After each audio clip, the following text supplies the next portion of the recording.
결국 손흥민 선수가 또 사고를 치고 말았습니다. 지난 18일 피파 본부가 있는 스위스 취리히에서 발표된 2020년 푸스카스 어워즈를 수상하면서 2019년 하반기부터 2020년 상반기까지 전 세계에서 만들어진 가장 멋진 골로 기록됐습니다. 그런데 손흥민이 탈아시아급 드리블 후에 전 세계를 충격에 빠뜨린 골을 기록하면서 어쩌면 아시아 국가들에게는 기념비적인 날이 될 수도 있었는데 유독 일본만은 기쁘게 축하해주지 못했습니다.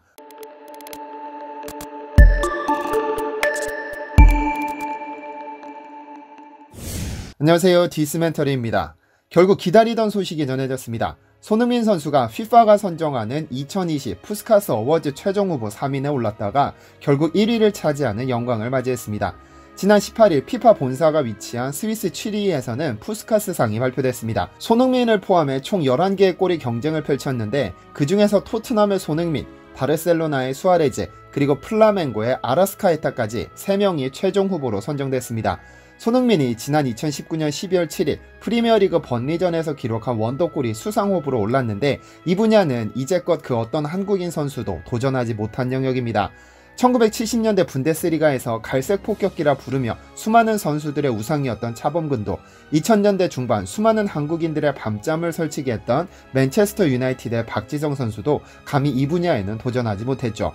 푸스카스상은 2009년 FIFA가 새롭게 제정한 상으로 전년도 하반기부터 당년도 상반기까지 전세계 모든 축구 경기에서 나온 골 중 가장 멋진 골에게 수여하는 상입니다.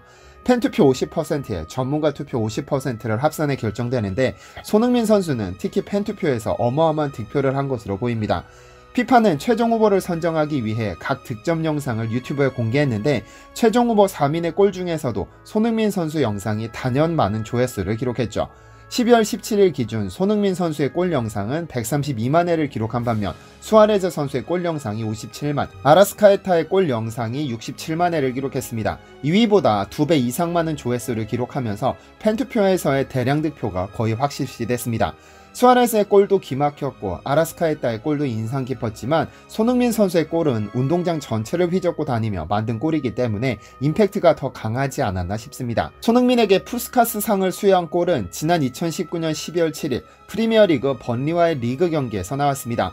이른바 번리전 70m 원더골이라 이름 붙여진 이 골은 손흥민 프로 역사상 최고로 기억될 만한 멋진 골이었습니다.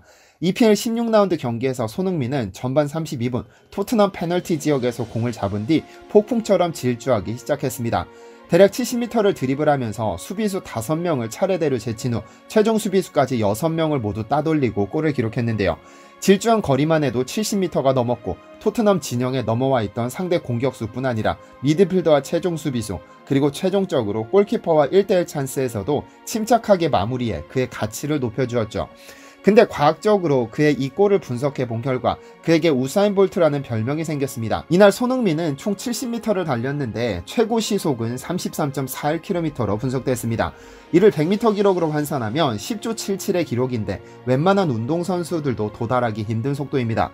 그런데 더 놀라운 건 우사인 볼트처럼 달리기만 한 것이 아니라 공을 단 상태로 드리블 중이었다는 점이죠.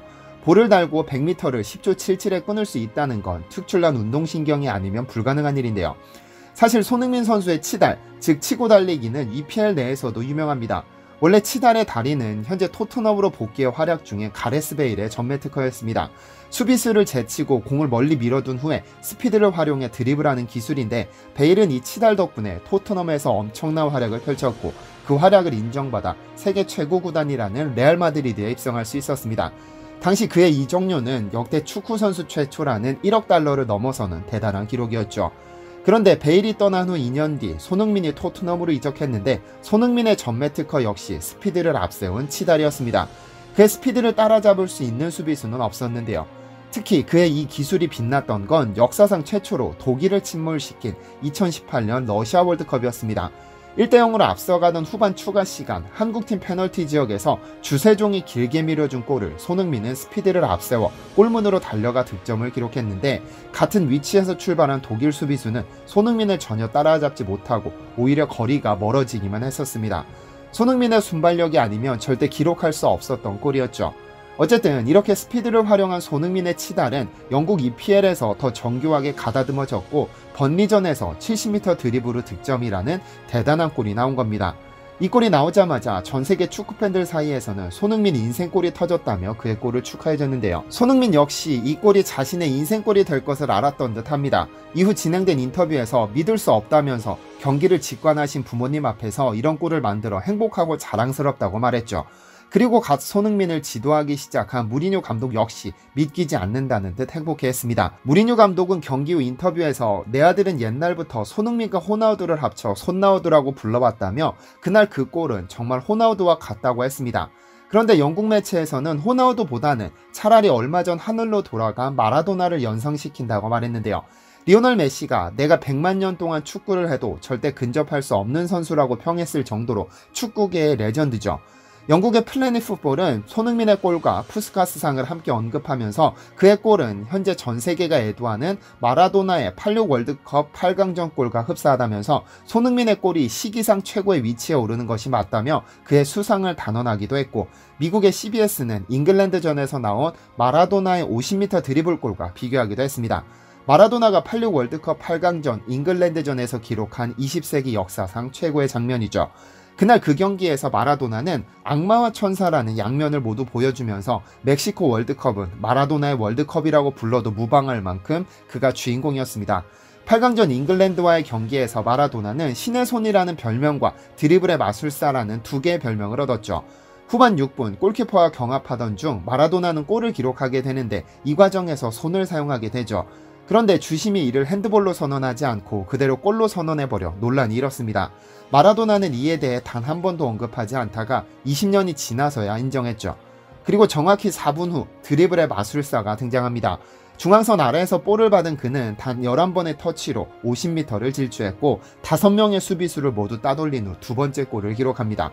첫 번째 신의 손이 만들어낸 골과는 달리 여지없는 그의 개인 능력으로 만들어낸 골입니다. 당시 잉글랜드 대표팀 감독인 보비 롭스는 첫 번째 골은 의심스럽지만 두 번째 골은 잔혹한 기적이라고 평가하기도 했는데요.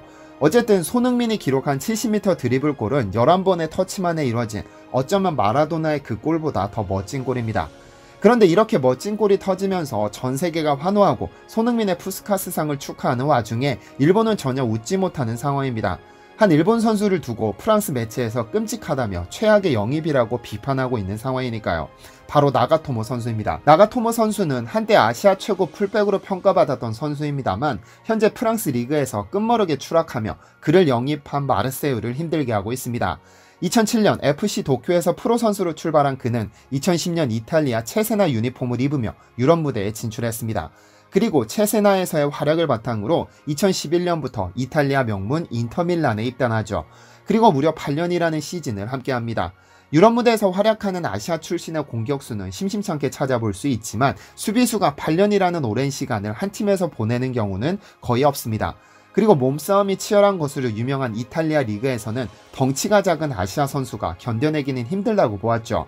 하지만 나가토모는 그 강력하다는 인터밀란에서 8년이나 주전으로 활약했으니 아시아 최고 풀백으로 뽑히는 것도 이상한 것은 아닙니다. 하지만 기량이 저하하면서 2017년 시즌부터 터키의 갈라타사라이로 이적했다가 자리를 잡지 못하면서 유럽에서의 경력이 모두 끝난 듯 보였습니다.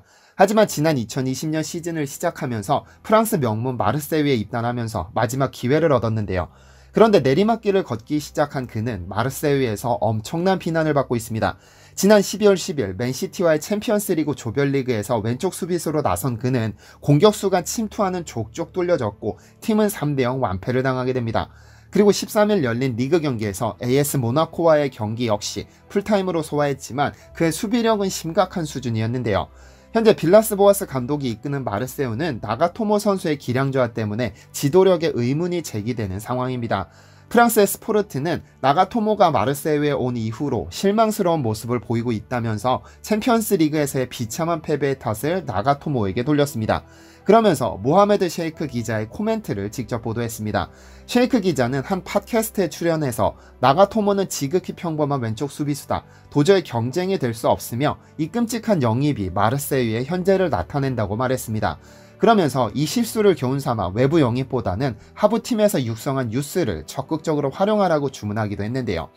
한때 8년간 인터밀란이라는 명문에서 활약하던 아시아 최고 풀백 나가토모 선수가 별다른 활약을 펼치지 못하자 일본이 마음 놓고 한국을 축하할 수도 없는 상황입니다. 그런데 사실 다른 분야는 몰라도 축구 분야만큼은 일본이 한국을 경쟁 상대로 인식하지 못하는 것이 현실입니다. 한때 일본의 수많은 선수들이 해외로 진출해 활약했지만 그 어떤 선수도 한국 선수들만큼의 임팩트를 보여주지 못했으니까요. 대표적으로 한때 분데스리가에서 활약을 바탕으로 맨체스터 유나이티드까지 진출했던 카가와 신지 선수가 있는데요. 현재 리버풀을 이끌고 리버풀 역사를 새롭게 써내려가는 위르겐 클롭의 눈에 띄어 도르트문트에서 엄청나게 성장한 일본에서 가장 뛰어난 선수로 평가받습니다. 그러나 카가와는 평소 박지성을 너무 존경해 분데스리가보다는 맨체스터 유나이티드에서 뛰고 싶어 했죠. 이에 클롭 감독의 만류를 뿌리치고 맨유를 진출하게 되는데 현재 카가와 신지는 스페인 2부 리그에서도 방출될 위기에 처해 있습니다. 일본을 대표하는 미드필더인 그는 2006년 세레스 오사카에 입단해 프로 생활을 시작했습니다. 그리고 2010년 독일 분데스리가 도르트문트로 이적하면서 유럽 생활을 시작했죠. 하지만 자신의 바램대로 2012년 이적한 맨유에서 주전 자리를 꿰차지 못하고 2014년 여름에는 터키의 베식타스로 임대를 떠납니다. 그리고 2019년 여름에는 스페인 2부 리그 레알 사라고사로 이적했으나 별다른 활약을 보여주지 못하고 그와의 계약 해지를 고려하고 있다고 하는데요. 맨유로 이적이 결정되면서 일본 내에서는 어쩌면 박지성보다 더 뛰어난 활약을 펼칠 수도 있을지도 모른다는 기대를 갖기도 했지만 결국 빛바랜 소망으로 남았습니다. 그가 그렇게 존경했던 박지성만큼의 임팩트도 활약도 보이지 못했고 결국 유럽리그 곳곳을 전전하다 이제 2부 리그에서도 방출될 위기에 놓였으니까요. 박지성, 손흥민 선수처럼 드문드문 뛰어난 선수가 등장하는 것이 아니라 한 번에 몰아서 등장해서 월드컵 우승이라는 대형 사고를 제 인생에서 경험해봤으면 좋겠습니다. 시청해주셔서 감사합니다.